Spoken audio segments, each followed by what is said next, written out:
Hi, I'm Desiree Hadley. And I'm Crystal Rosa. And welcome to another episode of Hold the Line with Mayor Ras J. Baraka. How are you, Mayor? I'm fine. How you doing? Good. So today we're talking about the vaccination process, kids returning to school this week, home ownership for Newark residents, and gun violence prevention. So our first topic, I'm going to go right into the first question. So Newark currently has 9 COVID-19 vaccination sites. I know personally, from a personal standpoint, I'm familiar with more people being a little more open to being vaccinated. I know when NJIT offered their walk-up vaccination hours a couple weeks ago, the line was wrapped around the block. So my question to you is, why do you think people are a little more open to the idea of being vaccinated here in Newark? Well, one, they've seen other people taking the vaccine, and that's clearly really what the answer is. And I've been telling people that from the beginning. Once people see other people doing it and they don't see any real issues, they're going to do it themselves. And plus, people are tired. They want to go back and do what they have been doing before. So I think those numbers are increase. My question to you is, how do we make vaccine access more equitable? And are we working on finding additional ways to equitably distribute the vaccine to the hardest hit communities? Absolutely. So, we're going to, as soon as, I think it's in maybe a week or so, as soon as the governor allows everyone to be vaccinated from 16 up, we're going to start setting up sites in neighborhoods and just do it maybe 2 or 3 days in that neighborhood for the people that live there and go around from place to place that way. Kind of a mobile vaccination operation that we're going to start operating here in the city. And jumping into we have to talk about the Johnson & Johnson vaccine issue. So U.S. officials hit pause on this Johnson & Johnson vaccine after 6 women reported some rare blood clots out of nearly 7 million people who were vaccinated with this Johnson & Johnson single dose. Will this affect the city in any way? Yeah, I mean, all of the Johnson & Johnson vaccines, by the grace of God, thank God, the shots that we've given out, we have had none of those results. But all over the country, they've stopped. And so everybody who have applied or registered for the vaccine, we have to cancel those and try to get Moderna or Pfizer in its place.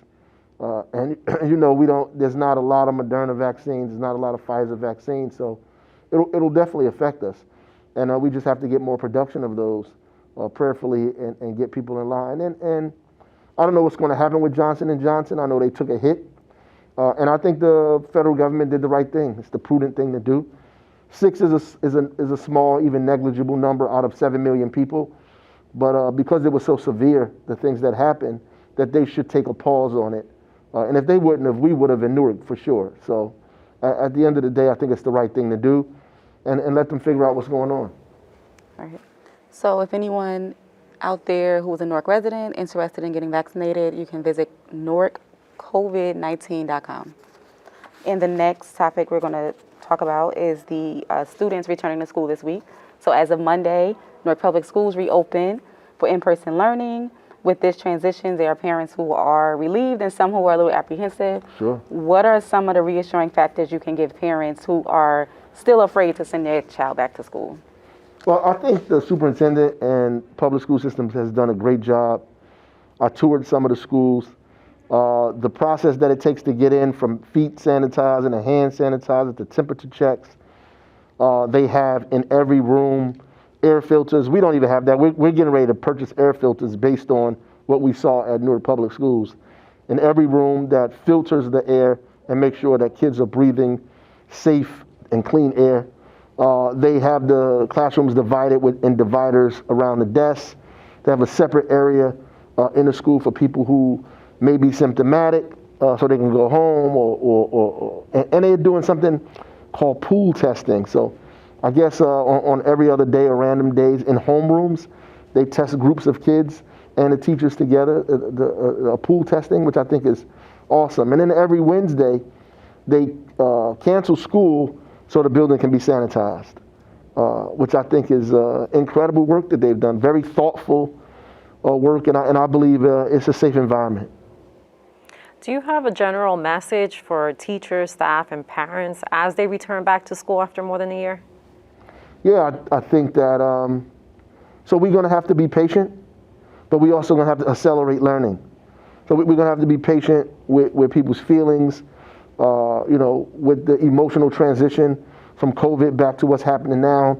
All of these things are going to cause reactions, and to believe that there is no physical or emotional reaction is just naivete. People, especially young people, are going to have these kind of feelings and emotions, and we have to be able to deal with that and be prepared with it. But also, I think parents, as well as students, should know that we missed an entire year, and learning has to be accelerated, meaning that you may have to do more in a shorter period of time, which is going to cause more stress, which is why the adults have to be more attentive, more caring, more understanding during this time, because we're asking kids to do more in a shorter period of time and missed all of this stress.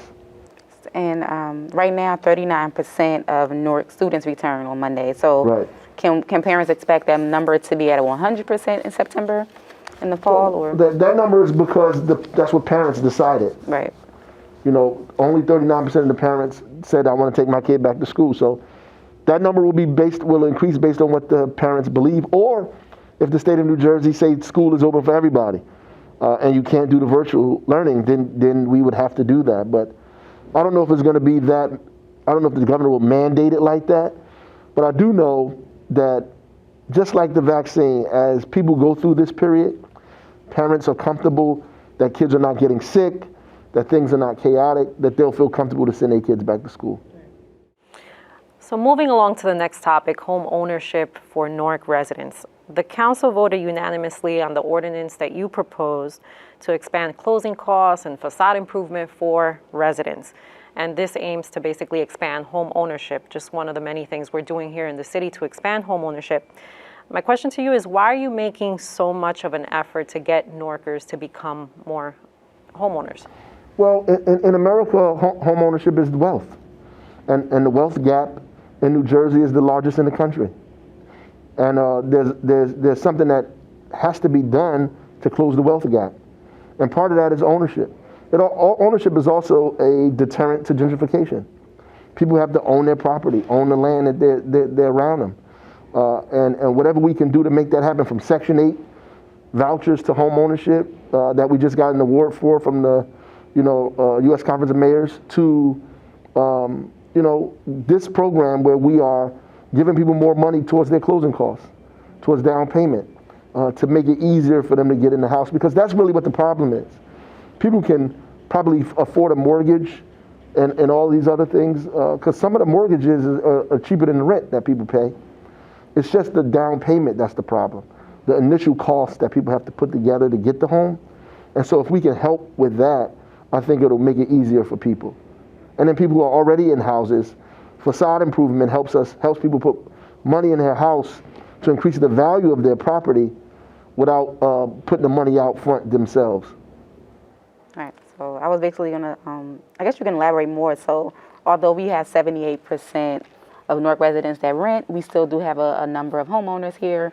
So can you elaborate more why this facade improvement loan would be beneficial for someone who already owns their house? We have a lot of seniors in these homes.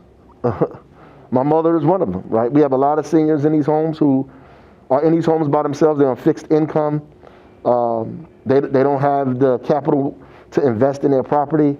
This gives them the opportunity to do that, to invest in their property. There are also people who have had their houses for a while and who probably are not seniors who want to invest in their properties, or new homeowners as well who need the money to invest in their property. And this gives them the opportunity to do that. And like I said, it increases the value of your home by improving it. And usually it's an investment that people don't have the money to make at this time. And so right now, more than any time, I think it's incredibly important for us to give people this kind of leg up. And what about for young people, like millennials? Why is it important for them to own a home? It's the same, like for everybody, in terms of what your wealth is, the value. In order to increase wealth, to gain wealth, property ownership, home ownership is the fundamental piece of that. To own a home where you are. And I know a lot of people want to move around and go here and go there, and so it makes it easier for people to rent, even in downtown, and do all that. And a lot of millennials, they're not interested in the suburban living. They want to live in cities next to the subway and where things are happening at, and clubs and events and art. And so you should not give up the idea of owning a home, whether it's a condominium or actual brick and mortar that you own yourself. And I think it's important. So you were invited to the White House last week to listen to President Biden's announcement of his first gun control actions. You have said that this is a public health issue. President Biden just called gun violence a public health crisis. So he is recognizing something that you've been saying in this administration since you took office in 2014. Can you explain why this is a public health issue? Sure. It is of epidemic proportions. That's number one. Number two, science has proven that, gun violence is infectious, right? That the data shows that people who live in households where folks have been victimized by gun violence are likely to be a part of gun violence themselves, either victimized or a perpetrator of gun violence, as well as arrest. And so it's cyclical in specific neighborhoods. And it's also proven that violence, just as diseases, move to specific areas, that it grows in areas based on the kind of environment that exists there. And those things can be identified, just like in any other infectious kind of disease. And plus, we have to begin to treat it as a public health crisis because that's how we've gotten rid of or stabilized things that have been epidemic, whether it's polio or measles or mump or the way we're treating coronavirus now. We need to treat gun violence the same way. And I think the president is beginning to understand that, and them appropriating billions of dollars in grants for alternative policing strategies to reduce gun violence and crime in the community is monumental. And I would have never thought in my lifetime that I would hear a U.S. Attorney General say that the police themselves can't reduce violence and crime and that they need support from the community. All right, so reducing gun violence, as Crystal mentioned, has always been a priority of your administration. Newark crime was down 70% in 2020 as compared to 2000. With Biden's plan, can Newark residents expect further decreases in the percentage in crime? Yeah, by the grace of God, prayerfully, we're having a meeting coming up with all of our public safety partners, including the community partners, and that's never happened. We've never had a strategic session with police and community partners to reduce violence and crime in our city collectively. And that is happening, one, because we're pushing for it, and two, because the President of the United States just said we're going to give billions of dollars in grants to people who create these kind of models. So this is going to happen all over the country. People are going to start doing these kind of things in a wake of defund and all this other stuff. People are beginning to see that there has to be community partnership here, and this is going to be excellent. I think it will have an impact on our city. How are we working with the community-based organizations to address violence? Can you provide specifics on what the city's doing? I mean, we have Newark Community Street Team, from their community walks to their safe passageway to school to, we have the Violence Prevention and Trauma Recovery Office. We hire social workers that go out, that are going to go out with the police, that are going to be assigned to precincts, dealing with issues in our community of mental health, of social health, of domestic violence. We have hospital-based intervention that goes to the folks go to the hospital and make sure there's no retaliation when people are hurt or victimized in the hospital, which is something that the president said directly. He said hospital-based intervention and violence interrupters. Those two things we do in Newark. We have violence interrupters through Newark Community Street Team, and we have hospital-based intervention in Newark. And a lot of people don't know that, and so we have to do a better job of getting that information out there. And that does affect how we deal with crime and violence in our city. And you'll see more of that with more resources. We'll be able to expand Newark Community Street Team to every part of the city. We'll be able to expand the hospital-based intervention strategies. We'll be able to do a lot more with the work that we're doing in the city. All right, Mayor, thank you. That's all we have time for this episode. Thank you. Hold the line. And thank you, everyone, for watching.